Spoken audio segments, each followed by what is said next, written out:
Welcome back, everyone. I'm Hackin' Kraken. Are you ready for another riveting conversation? Dude, you have to stop. You can't keep doing that. That was really bad. I know. In this video, I'm going to recommend 3 jobs for breaking into cybersecurity and briefly cover why. If you saw my last video and got depressed, I'm sorry. Maybe this will help you regain a bit of focus as you navigate your cybersecurity career. Just a reminder, this channel is not only dedicated to cybersecurity, however, it is something that I have been doing professionally for the last 5 years or so. So, naturally, I will cover some cybersecurity related topics.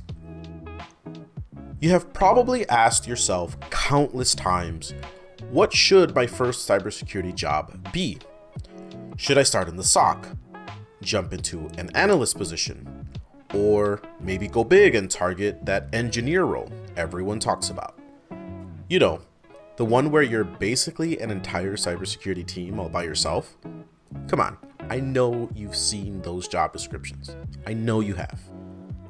So anyway, back to the question at hand. That depends on your target job market. There is nothing revolutionary or new about this. It's very simple. What jobs are available in your area?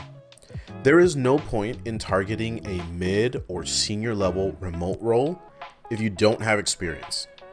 And there is tons of competition out there with folks who check most, if not all, the boxes. Be realistic about your job search.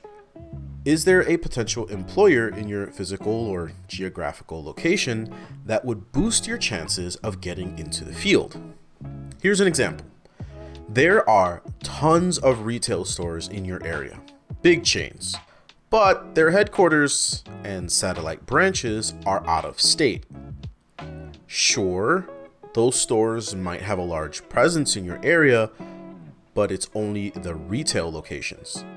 The job you're targeting doesn't exist. That means it's time to focus your search on what is available in your area, such as headquarters or field offices. Maybe there is a warehouse district or a transportation company that's nearby. Check their career page and be prepared to make some compromises. Compromise, you say? Yes, compromise. If you're like me, you've had to build and carve your way into the position that you want. And along that journey, I've had to make compromises, stepping stone jobs to get where I wanted to go. Sometimes it worked out, other times it just didn't. Either way, it's your journey and you might as well give yourself a fighting chance. The company that is in your area might not be hiring for the position that you want, but they might have something that's closely related. So Kraken, what are the 3 jobs? Number 1, vulnerability management. Number 2, GRC, or governance, risk, and compliance. And number 3, IAM, analyst. IAM stands for identity access management. Remember, you have to work hard to pivot out of these jobs if that's what you want. Hear me out. You might not like this, but it is an option that gives you a chance. You get into the field, you get experience, you get hands-on experience in a cross-training capacity. What does that mean? Maybe the team you really want to join just isn't hiring at the moment. As an internal candidate on a different team, you should have a better chance of transitioning internally, sort of a better to be on the inside than on the outside looking in situation. So why these 3 jobs? For one, I won't sugarcoat it, they can be pretty boring. Lots of mundane tasks or daily duties, and therefore not really anyone's top choice. The turnover rate could be high, but that means that there's a chance for you to get in and then pivot. Of the 3, I personally would recommend or try aiming for vulnerability management. Why? Well, vulnerability management is a bit closer to the technical roles, if that's what you're after. You get to use some cool tools like SIEMs and EDRs and corporate firewalls. It also gives you exposure to various other niches within the industry, which you can then look into and do your research. If you happen to work for a larger corporation, you might even befriend some of the folks on your team of interest and leverage those relationships to move into a position that you do want. Next is GRC.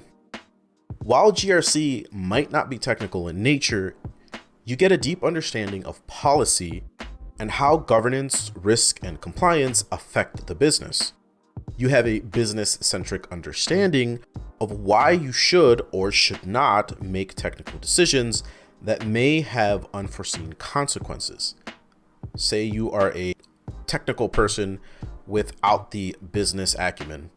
You might be inclined to make a technical decision that fixes a technical issue, but you don't really understand how that would affect the business. As a GRC analyst or a GRC professional, you have a business approach to making decisions, which is ultimately better. Third on the list, and the last one, is IAM, Identity and Access Management. It may be technical, according to some folks, but it does revolve mostly around tightened or restricting access to applications or systems. This could be the bulk of your work without branching out very much.